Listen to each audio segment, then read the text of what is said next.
Malabo na talaga yung cellphone ko. Meron tayong customer.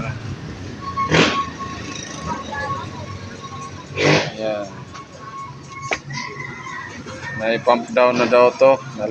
Pinalinis daw niya. Wala pa rin nangyari. Sayang lang yung bayad ng pump down. Mahal ng bayad ng pump down.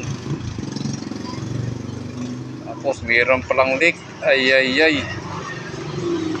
Hindi nila nakita yung leak.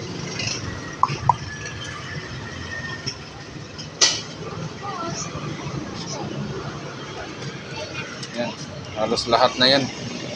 Dito lang yan, oh. 4. At dito 2. Ininan ko na lang lahat yan. Kasi sigurado ako once na mainitan yan, maanap na yan. So, tapos, ilan tayo? 300 pisa yan.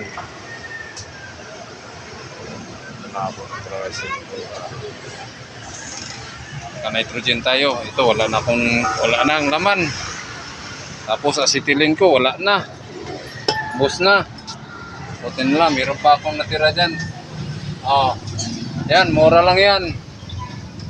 Mura lang yung papgas natin, ha. Hindi lahat ng pump down makukuha. Dapat nakikita na to nila. Pag pump down pala nakikita na to nila. Pero sayang, okay lang. At least nakapira ako. Yung nga lang, sayang din yung bayad ni sir.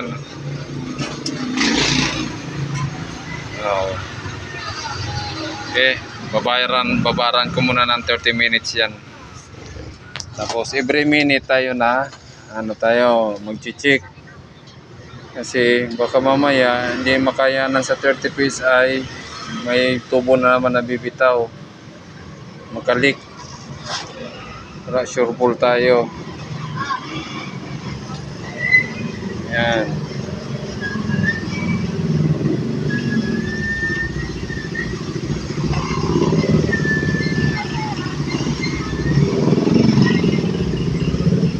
Ayan, makapal na yung hinang natin.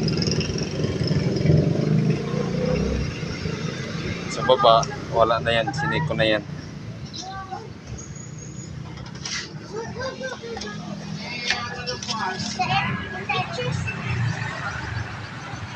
Pag may bumula na maliit lang, matik na yan. Mahinang natin. Kasi ito hanggang ano lang to, pag once makalik yan ulit, ito hanggang 3 repair lang yan.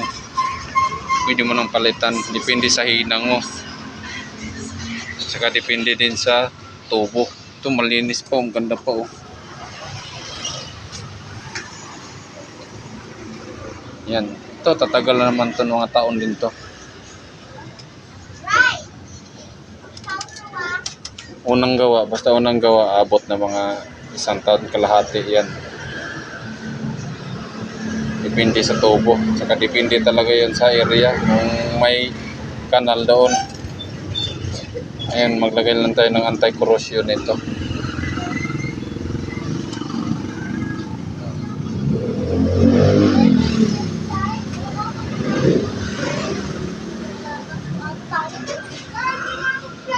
Ayan.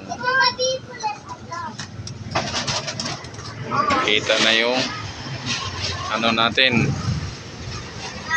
tubo. Hinihinang ko na lang lahat yan. Saka yung ano pala natin, yung ref, o yun, imbis na 1 kilong galunggong, nasobra pa. Nabinta. Tapos kanina, naghanap naman siya ng ref. Sabi ko, wala na, nabinta na yung ref. Mabilis lang kasi mabinta yung ganun, eh. Yung maliit na kondora, napakatiba yun. Maraming tatalunin na inverter yun. May customer naghanap. May ref ka pa ba? Wala na, sir. Baka gusto mo itong malaki, sir. Wala na yun. Tapos pipinturahan natin yan. 30 minutes lang after lunch. Kapit na namin yan kasi meron pa kaming nilinisin. Mga inverter din. Yan. Every minute talaga yan. Double check. Kasi baka maya mayroong bibigay eh. Pag once na may sprayhan, mahirap na ano yun, yung spray. Mahirap na kiskisin. Tagal.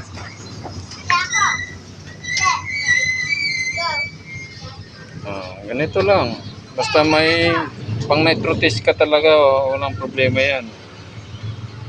Mas maganda may pang nitro test, yung iba kasi hangin eh. Pwede naman hangin pero matagal. Mas maganda talaga nitrogen. Yan, wala na yan.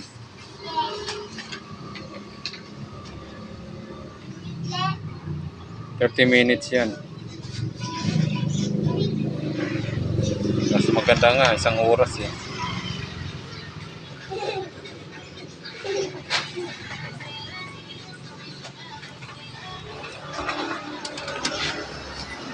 Ganda pa oh. Pero yung iba talaga, yung bago, pag bumili kayo ng bago, kunin nyo yung LG. Kasi coated na yung LG. Tapos, may mga hindi branded, pero coated na, nakita ko, coated na. American Humata yun, coated na sila.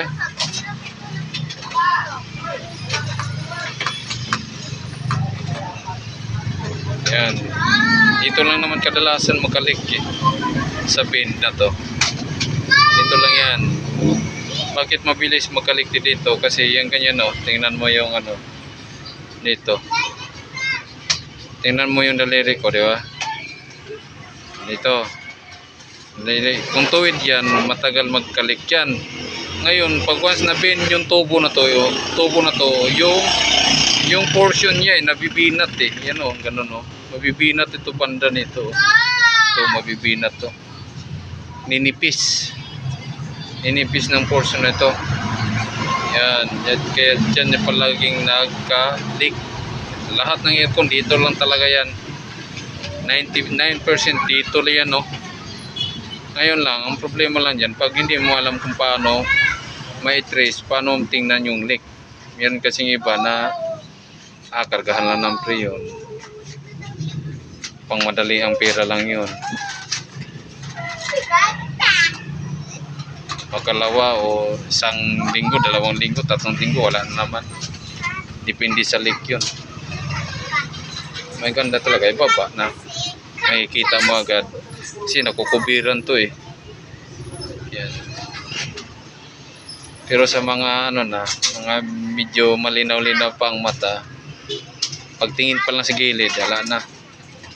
Leak na yan. Alam na ang sakit sa ng leak.